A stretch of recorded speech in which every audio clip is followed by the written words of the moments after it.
Welcome to question 4. This is a double inequality. The middle part is trapped between two others.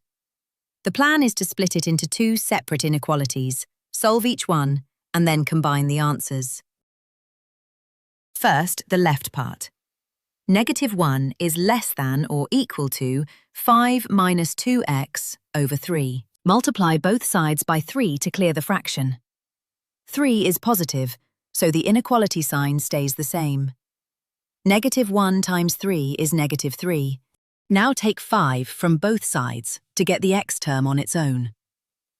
-3 minus 5 is -8, so -8 is less than or equal to -2x. Finally, divide both sides by -2. And here is the crucial rule.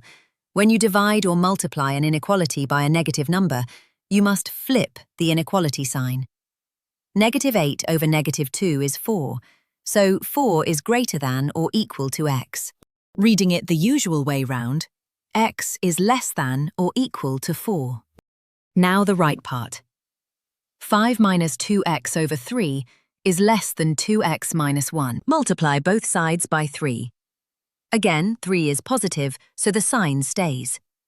On the right, 3 times the bracket 2x minus 1 is 6x minus 3. Add 2x to both sides to bring the x terms together.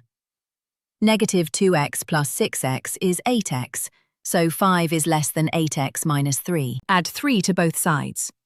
5 plus 3 is 8, so 8 is less than 8x. Divide both sides by 8.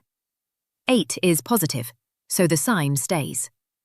That gives 1 is less than x. Now we combine. We need x less than or equal to 4 and x greater than 1 at the same time.